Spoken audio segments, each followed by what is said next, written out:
Bom dia, feliz sábado. Hoje, dia 29 de outubro, nós estamos aqui iniciando mais uma escola sabatina, mas na esperança de que essa obra seja feita pela vontade de Deus. Boa tarde, boa madrugada, boa noite, não importa o horário que você está assistindo, o importante é que Deus tem um propósito. Foi por isso que Ele te conduziu até esse link e você, quem sabe por uma curiosidade, acessou. Que você esteja e nos acompanhe até o final, então, em mais um estudo que vamos ter. Nós estamos aqui hoje com uma equipe. Eu sou Paulo Henrique, sou membro aqui da Igreja Central de Alfenas, e eu estou aqui tendo juntamente comigo dois teólogos, o professor Hudson Carvalho e também a professora Meire Sandra, que é a esposa do professor Hudson. Nós vamos então iniciar o nosso estudo da lição 5, que tem por tema ressurreições anteriores à cruz. Mas antes, eu vou pedir para a Meire Sandra fazer uma oração para nós iniciarmos o estudo dessa manhã. Querido Pai do céu, muito obrigado por tuas bênçãos. Queremos lhe pedir neste momento que esteja conosco ao estudarmos a tua palavra, que ela seja lâmpada para os nossos pés e luz para os nossos caminhos. Amém. Fica conosco, em nome de Jesus. Amém. Amém. Bom, amigos, eu estou muito à vontade. Vocês são dois teólogos, né? Então, para mim é fácil. Eu faço a pergunta e deixo vocês falarem.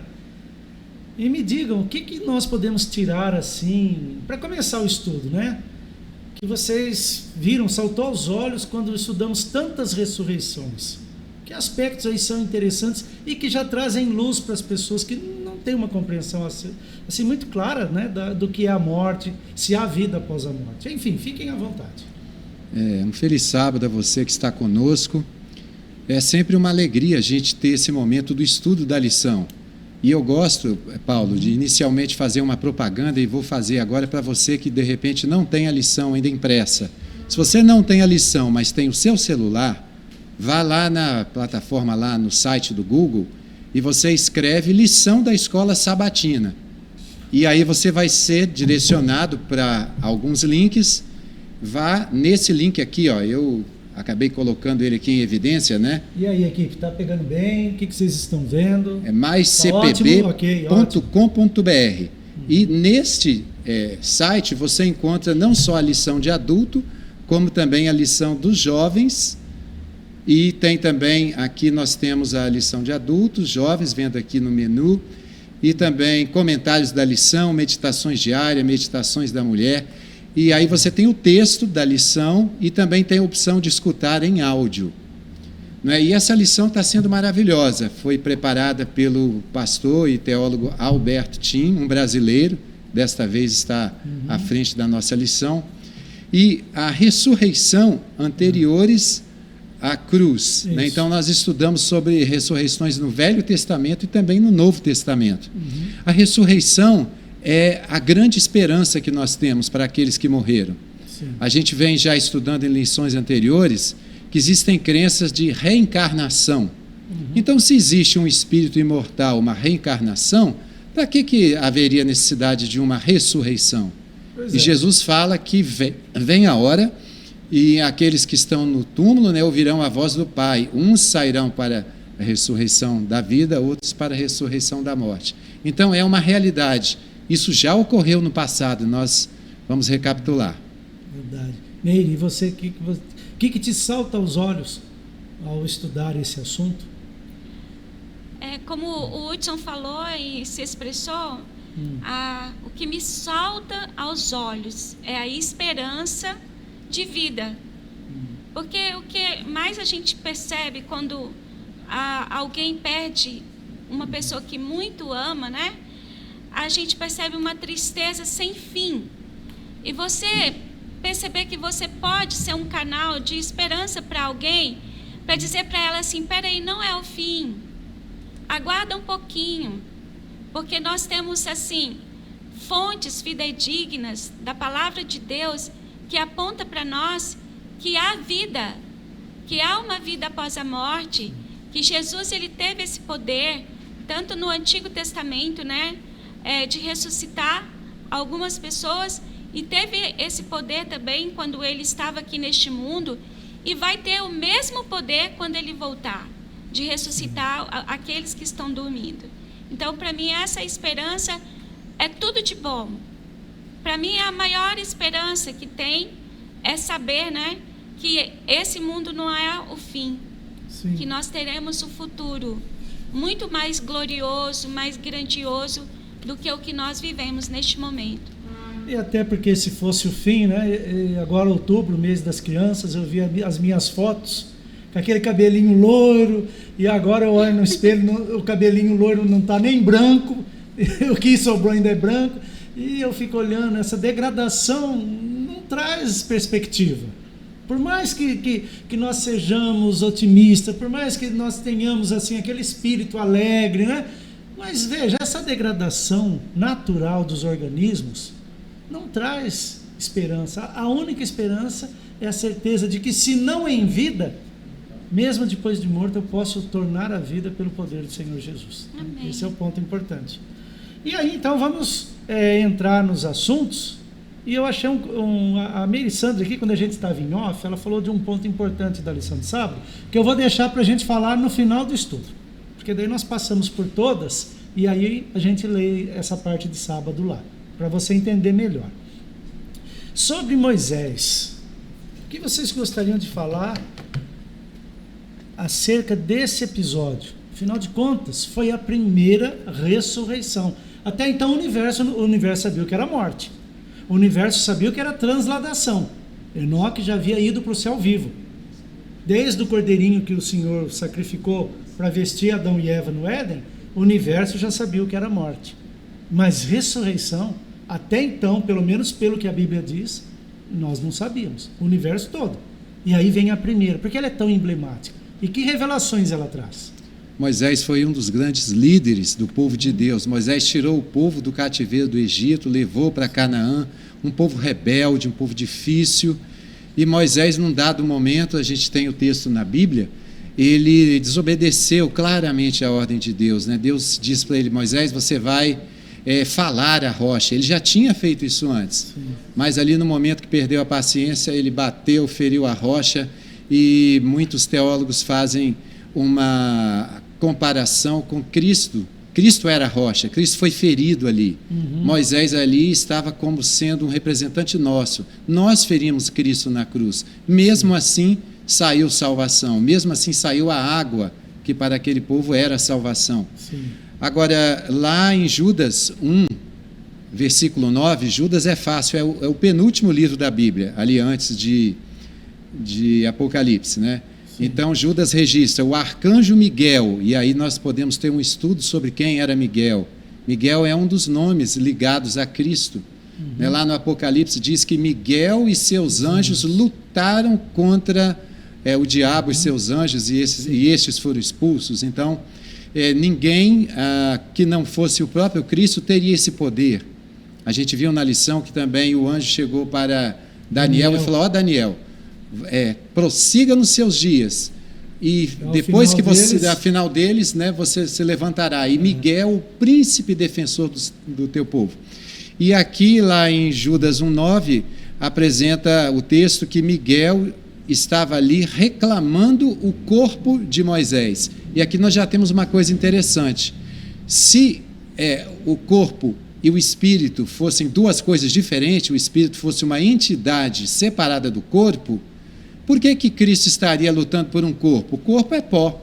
Ele pode fazer outro, inclusive, não é? Poderia fazer outro, mas na verdade, Cristo, houve um momento na transfiguração em que apareceram Moisés e Elias, não é isso? Sim. E eles não apareceram como um fantasma, ali eles apareceram em corpo e fôlego de vida, assim como nós, só que com o corpo já glorificado. Não é? Então, Moisés foi o primeiro que foi ressuscitado, simbolizando a todos os que seriam ressuscitados depois, até a volta de Cristo. Olha, eu queria que você pensasse nisso, meu amigo. A primeira ressurreição que a Bíblia menciona, ela traz a relevância do corpo. Porque, na verdade, o que sai daqui é o poder de Deus que te mantém vivo. Não é uma entidade, uma consciência, uma identidade. O que sai daqui é só o poder de Deus. Tanto que a Bíblia fala, e o Espírito volta para Deus que o deu. Não é o Espírito do homem sai e vai. É o Espírito de Deus, ou seja, esse poder de vida. A primeira ressurreição tem relatado a disputa pelo corpo por causa disso. Aquele corpo teria que ser, digamos assim, restabelecido nas suas condições de vida. E ali haveria de novo, então, um ser, uma entidade, uma identidade, não é verdade? Uma consciência que poderia escolher entre o certo e o errado. Esse que é o principal aspecto que nós vemos, né? E até então, Lúcifer ainda podia enganar os seus anjos, né? Não, Enoque foi, mas não tem problema. Olha quantos morreram, são nossos. E agora você imagina que rebuliço foi lá, não sei aonde eles se reúnem aí nas nuvens, né? Quando os anjos olharam para ele e falaram, e agora? Eu acho que é por isso que ele veio com tanta avidez, porque ele sabia, se ele ressuscitar, até minhas tropas vai baixar o moral. E nessa contenda tem algo para a gente ainda refletir. Por que o diabo estava querendo dizer, não, ele é meu? Porque a alma que pecar, e a alma é o ser humano, isso. Esta morrerá. Não, Moisés pecou, Moisés te desobedeceu. Matou o egípcio. Foi assassino, feriu a rocha. Te feriu na rocha. Né? Mas, Meire, fica à vontade. Esta questão é muito importante, porque ela traz para nós esperança outra vez. Eu acredito que o título dessa lição 5 deveria ser esperança, porque ela traz essa questão da esperança, porque embora, como o Hudson falou, você falou que Moisés teve tantas dificuldades, pecou, matou, né? Duvidou ali, quando ele feriu a rocha, duvidou, né? E afrontou o poder de Deus como o poder sendo seu, né? Tudo isso ele fez, mas mesmo assim, ele reconheceu o pecado dele, se arrependeu, e Jesus, o próprio Jesus, né, foi lá e lutou pelo corpo dele, lutou pela vida dele para ressuscitá-lo. Então isso aí mostra para mim, assim, que se eu creio, a despeito daquilo que eu já fui, se eu creio no poder de Jesus para me salvar, eu serei salva. Porque aqui não é a Meirissandra que está se salvando pelos seus próprios méritos. Aqui é a Meirissandra que vai se salvar pelo sangue de Jesus, por aquilo que ele fez. Então, assim, é uma verdade. A salvação é para todos. Imensa. Porque não é pelo mérito nosso. Não. É pelo amor e a concessão que o Senhor faz a cada um de nós. Para aqueles que o aceitam, né? Moisés o aceitou. E aí, é gostoso, mas vamos que o tempo passa, né? Aí depois de Moisés, ainda no Velho Testamento, nós temos 2 episódios. Aquela viúva que não era, pelo menos, assim, dentro de uma linhagem oficial, descendente de Abraão, né? Era lá de Sarepta, uma cidade fora dos domínios israelitas. De Fenícia, né? Parece que ela era Ciro-Fenícia, né? Ciro-Fenícia. E nós temos também uma que era dos domínios, né? A Sunamita.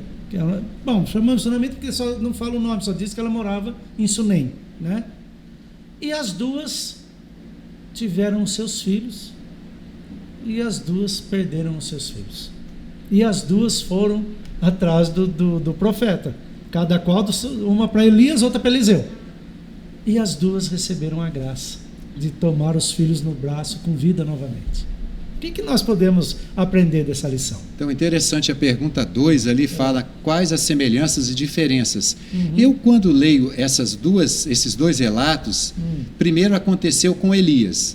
Né? Deus disse, Elias, você vai lá em Sarepta e tem uma mulher lá que ela é viúva, mora com seu filho, mulher pobre, e lá ela vai te dar de alimento, né? Elias recebeu esse alimento. A princípio ela ficou preocupada, olha, eu só tenho aqui um bocado de azeite, um pouquinho de farinha, mas aí pela fé ela obedeceu ao que Elias disse, né? E fez lá para Elias, ela comeu durante muitos dias. Num belo dia o filho morreu.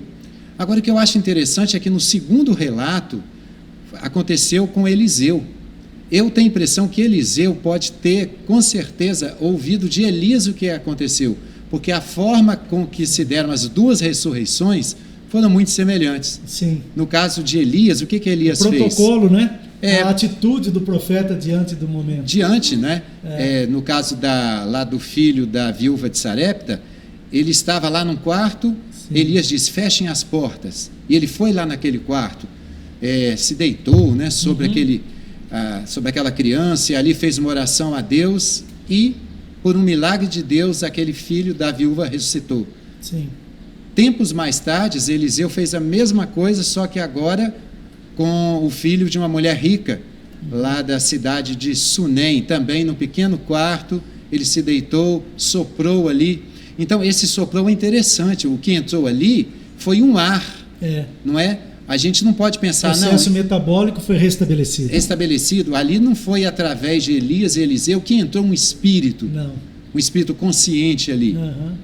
Não é? Tanto é que quando a gente vai para Gênesis e fala o homem passou a ser alma vivente, nós temos outras traduções confiáveis que dizem o homem passou a ser um ser vivente. Não é? A diferença para os animais, que também são seres viventes, é que nós temos uma consciência moral, uma consciência espiritual de relação direta com o Criador. Verdade. Agora, Meire, sábado passado, nós tivemos um batismo na igreja, né? E todo mundo acaba lembrando alguma coisa, o nome da batizanda, Poliana, né? Porque tem o livro de uma pessoa que tudo dava certo, né? A utopia. E muitas vezes o cristão é pego por isso, né? Veja, a viúva de Sarepta ia morrer de fome. Deus envia o livramento. O profeta chega, o alimento multiplica e não acabou falta. O problema. A mulher rica de Sunem não tinha alegria de ser mãe. Mesmo nesse momento de angústia, tristeza, vem o profeta, ela recebe a bênção, vem a maternidade. Mas a vida do cristão aqui na terra não é assim só. Né? Mesmo depois de ter trazido bênção sobre a vida delas, Deus permitiu que a vida nesse mundo seguisse. E o filho morreu e a outra o filho morreu. Só que acho que elas lembraram da bênção, né? Eu vou lá de novo. Vou reivindicar, não é? Mas é uma lição para o cristão. O cristão não pode largar desse caminho porque ele passa por problemas. Nessas horas que ele tem que se agarrar mais ainda a Deus, para ver ainda a glória maior ainda se manifestar, não é mesmo? Sim, porque o próprio Jesus falou que nós teremos tribulações, mas que é para a gente continuar a ter ânimo, porque assim como ele venceu, nós também venceremos. Então a vida do cristão, ela não é o céu ainda. Tem até uma música que fala, né, que o céu é aqui se eu tomo tempo para orar. Sim, quando a gente se aproxima de Deus em oração, a gente sente assim, um vislumbre do que é estar na presença de Deus. Mas o céu, aonde nunca mais teremos a morte, nunca mais precisaremos nos despedirmos de alguém, esse céu vai chegar. Pode ter certeza que vai chegar. Jesus prometeu e tudo que ele promete se cumpre. É interessante aqui no final da parte de sábado, aliás, de segunda-feira, o autor colocou aqui: essas são lindas histórias, porém, outras histórias não tiveram um desfecho feliz. Verdade. Nem sempre, então, funciona como a gente espera. E outra, mesmo os dois meninos, né? Ressuscitaram, mas o que aconteceu lá na frente? Morreram e aí vem uma pergunta para refletirmos, né? O que esse triste fato ensina sobre a importância da ressurreição no fim dos tempos? Aí vem a nossa esperança. Verdade. A Bíblia fala que todo ser humano vai ser ressuscitado. E Cristo falou que quando ele viesse, ele faria como um pastor. Colocaria à direita as suas ovelhas, representando os salvos, à esquerda, então, os bodes, os cabritos. Cabras, né? Então, a Bíblia mostra sempre dois caminhos, não tem como escapar disso. Sim. Né? Uns vão ressuscitar para viver para sempre. E para sempre, hoje, não tem como a nossa mente finita imaginar o que é para sempre. O que é viver 300 bilhões de anos? Não temos isso. Porque nós temos um início e temos um fim. Sim. Nós não somos imortais, não temos uma alma que vai partir para uma reencarnação. A gente nasceu e vai morrer. Ou pela graça de Deus vamos estar vivos ainda enquanto ele voltar. Agora, respostas, por quê de muitas coisas, nós vamos ter a eternidade para poder conseguir entender. Né? Que aqui... E uma coisa também que me sobressalta também, tanto na parte... sobre as viúvas, como também da viúva de Naim, é que a gente precisa de ver qual que era o processo de perder um filho naquela época. Pois Para nós, hoje, né, as mulheres, elas perdem o filho. Isso não é sinônimo de uma vida na velhice, tranquila. Para elas era. Então, por exemplo, o sustento delas dependia totalmente da prole dela. Sim. Então, por exemplo, se uma viúva, já, né, uma pessoa que viúva ainda perdia o filho, aí ela poderia... Ela vai mendiga ou vendida, Desamparada como serva, como escrava, para outras famílias, né, mais ricas. Então, era super difícil perder um filho naquela época. E olha ainda a mais bênção o do único Evangelho. filho. Mas olha a bênção do Evangelho, Meire. Porque o Ocidente foi construído à luz da palavra de Deus, da Bíblia. E hoje, quando você conversa com os assistentes sociais, toda a estrutura de bem-estar que foi criada por uma civilização com uma base judaico-cristã, hoje ela inverteu isso, você sabia? Que tem muito neto que vive por causa do vô e da avó, da aposentadoria do vô e da avó, que sustenta, porque o filho põe a criança no mundo e não tem juízo na cabeça. Né? Exatamente. E ainda eu fico assim triste quando eu vejo pessoas do Ocidente questionando a Bíblia, a palavra de Deus. É porque eles não conhecem a história.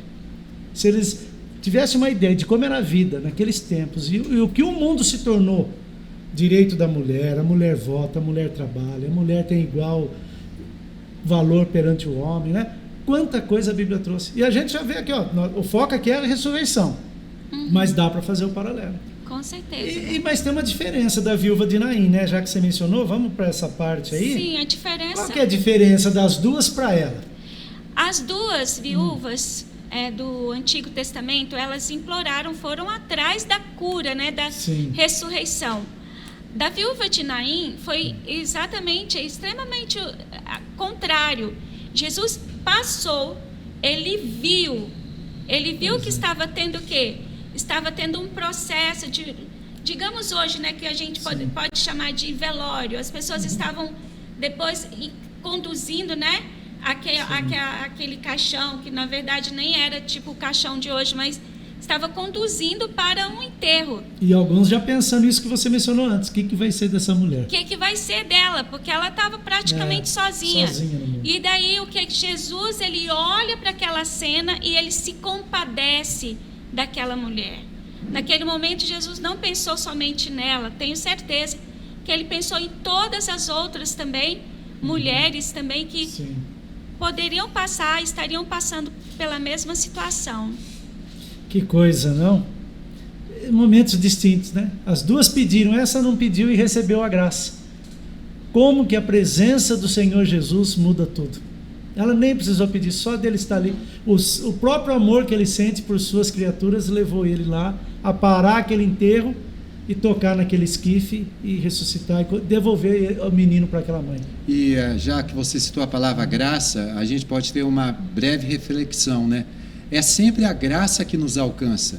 Às vezes a pessoa pensa assim, eu vou fazer alguma coisa, vou andar de joelhos, vou subir uma escada, vou fazer alguma coisa para alcançar uma graça. Eu alcancei uma graça, eu alcancei o favor divino. Não, a gente não faz. Na verdade, é o Pai que sempre nos procura, é sempre Ele que toma a iniciativa de nos salvar, de nos dar o presente da graça, que é a salvação. E muitas vezes foi um presente da ressurreição, que é o que nós estamos estudando. É o maior de todos. Maior de todos. Né? E aqui, o autor colocou interessante no final de terça-feira. Deus cuida de nós mesmo quando somos incapazes ou nos sentimos indignos de pedir ajuda a Ele. Que coisa. Não é? Jesus teve isso em muitos outros momentos também, em que Ele perguntou para a pessoa, o que você quer? Que eu veja. Não é? Mas as pessoas se sentiam indignas diante de Cristo, que eu volte a andar. Nós somos indignos, então não somos nós que puxamos a graça, não. É ela que sempre nos alcança. Isso é maravilhoso, porque se estivesse na nossa mão o poder de conseguir a graça, a gente não ia conseguir. Moisés não merecia ser ressuscitado. Não merecia. Ali foi um ato em que o Senhor mostrou para o universo e para os demônios Podem acusá-los à vontade, eles estão sendo beneficiados pelo meu mérito, pelo meu sacrifício. E agora, então, nós vamos ver quando até aquela pessoa, né, que tem uma vida religiosa, Jairo era um líder, servia a Deus, e ele passou pela tristeza de ver a filha doente, a filha agravar e a filha morrer. E que lição nós podemos aprender aí dessa parte da lição de quarta-feira, sobre a ressurreição da filha de Jairo? Primeira coisa que eu percebo, assim, que Jesus, ele se importa demais com tudo, com as crianças, não é? Ele se importa com o sentimento das pessoas. Ali, quando Jairo foi buscar Jesus para curar a filha dele, e Jairo estava num sofrimento profundo, numa angústia, eu fico pensando assim, aquela menininha tinha muito valor para o pai dela. E a gente que é mãe, pai aqui, né, Paulo? Você tem aí a Rebeca, tem... Assim, a gente sabe como que uma menininha, assim, ou um menininho, um filho, como ele, assim, é querido pra gente, a gente quer tudo de bom para ele. E você perceber o seu filho, a sua filha, adoecer e piorar, como você mesmo disse, e fazer de tudo, porque ele tinha dinheiro. Sim, ele era uma pessoa relativamente bem estabelecida. E ele tinha tudo, assim, financeiramente, para poder trazer os bons médicos e tudo, e remédio, mas ele ficou assim, sem poder fazer nada. Então a gente percebe que aí ele corre atrás daquele que poderia ajudar, né? Realmente. Então a gente percebe que quando a gente ama, a gente faz de tudo, corre atrás, né? E vai atrás para salvar o nosso filho, a nossa filha. Sabe o que eu achei interessante, Hudson? É a primeira vez que o Senhor Jesus põe as coisas nos seus devidos lugares. Ele fala, para vocês parece muita coisa, mas olha, para mim ela está dormindo. É a primeira vez que ele compara a morte a um sono. Mas por que ele poderia comparar a morte com um sono, Hudson? Eu, por exemplo, posso comparar a morte com um sono? Se a Rebeca estivesse dormindo em casa, eu conseguiria acordar. Agora, se infelizmente ela tivesse descansado, encerrado a existência, eu conseguiria trazê-la de volta? E a Mary Sandra falou sobre o sentimento que a mãe tem em relação ao filho, o pai também. Sim. E agora, Sandra, nós somos avós, então, né? Somos pais e mães duas vezes, no caso, sim, pai e mãe duas vezes. E tivemos exatamente na situação da nossa neta, né? Muitos aqui da igreja sabem, os ouvintes, muitos estiveram orando pela saúde dela em meio à pandemia, quando estava no seu auge, né? Ela ficou ali durante semanas no hospital, entubada, sendo medicada ali. E pela graça de Deus, pela vontade de Deus, ela foi salva. Ela hoje, graças a Deus, é uma criança saudável. E agora, no momento que ela estava ali inconsciente, a gente pode dizer que ela estava dormindo, né? E quando nós estamos dormindo, nós estamos totalmente inconscientes. Existe o que se diz que o sono, né? E aí a psicanálise pode falar um pouco mais disso, o estudo da psicologia, existe uma certa consciência ali. Ainda existe. Não é? A minha neta, quando estava entubada, mesmo inconsciente ou dormindo, havia alguma consciência. Agora, a morte é algo muito estranho. A morte não é como alguns... né? Alguns dizem, não, a morte... Tem gente que chega a falar, a morte faz parte da vida. Não, ela é o oposto da vida, ela é a cessação da vida. Tanto que é o último inimigo a ser vencido. Inimigo. Lúcifer já foi vencido, mas a morte ainda não. Agora, então, por que Jesus falou em dormir? Porque a partir do momento que a pessoa morre, a partir do momento, então, que em seguida ela é ressuscitada, aquilo foi num abrir e fechar de olhos. É como você dormir e já acordar. Né? A lição vai falar da esperança que nós temos na ressurreição final, em que os mortos em Cristo, eles dormiram há séculos atrás, o sono da morte, não tem consciência nenhuma. A Bíblia fala, os mortos não têm consciência de nada, mas de repente eles acordam. Mas, Hudson, Meire, vocês são teólogos, eu vou fazer para vocês a pergunta chata, né? Mas veja, os dois meninos morreram, já foram ressuscitados, a menina morreu, já foi ressuscitada. Mas teve alguém que ficou mais tempo morto, para nós termos certeza que é uma situação de inconsciência? Sim. A lição fecha com quem? Com Lázaro, não é? Então, por que será que o Senhor Jesus se demora para ir, não é? Exatamente para nos mostrar o poder dele, para mostrar para nós que não depende da questão da quantidade de tempo. Ele tem poder sempre. Esse é o ponto. Né? Senão pode parecer assim, não, quem sabe ainda tinha um pouco de energia, só fez essa energia recircular, né? Não. Era 4 dias, não era? 4 dias. Inclusive a irmã de Lázaro falou, Senhor, o Senhor vai abrir aqui.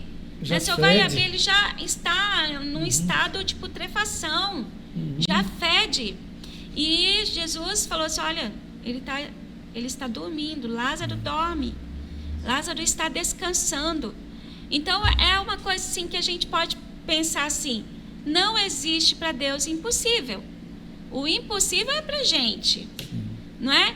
Como o Hudson lembrou, e ainda está muito recente na nossa mente, porque quem passa por uma situação igual a nossa família passou, da nossa netinha, não consegue desvencilhar disso. Todo dia a gente pensa, todo dia a gente ainda reflete nessa situação. Mas a gente chega um momento que você fala assim, Senhor, não tem nada mais o que fazer. É só confiar. Só acreditar que o Senhor, que a Bela está em suas mãos. É só confiar que fulano está em suas mãos. Porque da nossa parte humana acabou. Não tem mais o que fazer. Agora, interessante. Né? A princípio, no caso de Lázaro, Jesus usou a mesma palavra que usou para aquela menina. Falou, não, olha, Lázaro está dormindo. E qual a reação do povo? Não, e acharam alguns, né? O texto diz que falaram assim, ó, eu acho que ele não sabe o que está falando. Porque não está dormindo, não. O corpo já está fedendo, né? A Marta falou. Aí Jesus teve que claramente dizer, não, ele morreu. Por que ele fez isso? Para dizer, olha, então... no nível de vocês. Não é suficiente dizer, né? Mas para mim ele está dormindo, porque meu poder pode despertá-lo. Pode despertá-lo. Aqui o autor destacou, a morte é um sono, mas é um sono profundo do qual unicamente o grande doador da vida pode nos despertar, pois somente ele tem as chaves da morte. E ela não tem sonho. Não tem sonho, não há consciência. Não dá consciência. Não tem consciência, né? Então, isso aí distingue também, né? Não tem essa questão que quando a gente está dormindo, a gente sonha com o que aconteceu, né? O nosso subconsciente fica trabalhando, mas... E tem gente que fala assim, não, fulano morreu, mas aí o espírito saiu, ficou um pouquinho ali, viu uma luz, alguma coisa, depois voltou. Não tem isso. Ou morreu ou não morreu. Ali o fôlego de vida da filha de Jairo, daquelas 2 mulheres do Antigo Testamento, havia saído de uma vez. Sim. Ali, então, foi um novo fôlego de vida, foi um novo poder divino. Para poder ter a existência novamente ser. Ali. E aí, Hudson e Meire, indo para o encerramento, em vez de nós encerrarmos lá com a parte da sexta-feira, que eu acho que a parte da sexta-feira traz uma menção muito bela, né? 1 João 5,12. A quem tem o Filho, tem a vida. Se nós quisermos ter a vida, nós temos que estar unidos ao Filho. Mas, à luz de tudo que nós estudamos aqui, eu gostaria, qualquer um de vocês dois, e depois os dois comentem, né? As 2 últimas linhas do 2º parágrafo da lição de sábado. Ali depois das passagenzinhas, né? Eclesiastes 9, 5 e 10, aí começa. Em nenhum, eu gostaria que um dos dois lesse, e depois vocês comentassem para nós encerrarmos o estudo dessa lição. Aqui diz assim, em nenhum desses relatos, nem em qualquer outra narrativa bíblica da ressurreição, há alguma menção a uma suposta experiência de vida após a morte. Então, de todos esses que nós vimos, né, de Moisés, nós vimos também a questão, né, de Lázaro, todas essas questões, a gente não viu nenhuma menção de uma suposta experiência de vida após a morte. Nenhum deles saiu falando assim, olha, quando eu estava morto, eu encontrei com Enoque, né? Ou quando eu estava, eu vi Enoque lá no céu, quando eu estava morto, eu vi meu parente que morreu também. A gente conversou, não tem nada disso. Nenhum deles faz narrativa pós-morte, porque realmente eles estavam dormindo um sono bem pesado. Sim. A experiência após a morte só existe uma, não existe reencarnação. Eu não tenho algo dentro de mim que sai e depois vai viver num outro corpo que virá ao mundo, não é? Existe a experiência após a morte quando Deus quer ressuscitar, como nós vimos esses casos aqui. Sim. Mas milhares de pessoas não ressuscitaram até hoje. Mas a Bíblia fala de um momento, vai haver essa experiência, mas é uma experiência definitiva. Não é uma experiência de longas vidas, uma após a outra, de várias reencarnações, até que chegue num estado, alguns acreditam no estado superior. E aí alguns acham, até mesmo, uma vez, eu já citei isso em lições passadas, né? Alguns falam que Jesus na cruz, ele não estava morrendo em nosso lugar. Ele estava morrendo porque numa vida anterior, ele não era lá alguém muito bom. E ele estava precisando passar por aquele momento, daquele martírio, para com isso ele depois reencarnar e ele se purificar. É a ideia da reencarnação, né? E aí é uma das maiores blasfêmias teológicas que a gente possa pensar nisso daí. Amigo, é muito gostoso. Por esse momento nós não temos como prosseguir. Mas olha, se você gostou, sábado que vem, ou se você está assistindo num outro horário, visite aí os links e acompanhe os outros estudos, porque durante esses meses, até o final de dezembro, nós vamos estar tratando disso. Ressurreição, morte e vida. E que a palavra de Deus te traga o completo entendimento desse assunto, para que você não sofra os enganos que os anjos caídos estarão operando no final da história. Hudson, nos despede com uma palavra de oração, por favor? Sim, eu gostaria, assim, rapidamente antes, eu acho que temos um minutinho final, de ler o texto de Paulo, falando sobre a ressurreição. E nós vamos estudar esse texto em várias lições a seguir. Ele fala como um mistério. Ali em 1 Coríntios 15, eis que vos digo um mistério, nem todos dormiremos, mas transformados seremos todos. Esse todos aqui se refere a todos os cristãos, os que estarão salvos na volta de Cristo. Aí vem num abrir e fechar de olhos, daí a ideia do sono. Ao ressoar da última trombeta, a trombeta soará, os mortos ressuscitarão incorruptíveis e nós seremos transformados. Depois, aos Tessalonicenses, no capítulo 4, ele fala: o Senhor mesmo, dada a sua palavra de ordem, ouvida a voz do arcanjo. E aí nós podemos pensar em Miguel, de Jesus Cristo. E ressoada a trombeta de Deus, descerá dos céus. Os mortos em Cristo ressuscitarão primeiro. Depois nós, os vivos, os que ficarmos, seremos arrebatados juntamente com eles entre nuvens, para o encontro do Senhor nos ares. E assim estaremos para sempre com o Senhor. Aí sim, Paulo, nós teremos uma vida para sempre, uma vida imortal. Por enquanto, nós convivemos com a morte, infelizmente, né? Então, ora para nós, Hudson. Vamos orar. Santo e bondoso Deus, nós estamos na Tua presença mais uma vez, estudando a Tua palavra e recapitulamos as verdades que estudamos durante esta lição desta semana. Assim como temos a certeza de que pessoas no Antigo Testamento, no Novo Testamento, foram ressuscitadas por Ti, nós confiamos na Tua palavra, de que os mortos um dia todos serão ressuscitados, Senhor. Amém. E pedimos a Ti que a Tua graça possa nos alcançar. Amém, Senhor. A Tua graça que nos transforma a cada dia. Amém, Senhor. Para que possamos, na ressurreição dos justos, fazermos parte dessa ressurreição. Amém. Senão que estejamos vivos, Senhor, presenciando a Tua gloriosa vinda. Amém. Continua conosco durante este sábado. Nós oramos e agradecemos as bênçãos que Tu nos dás, no nome de Jesus. Amém. Amém.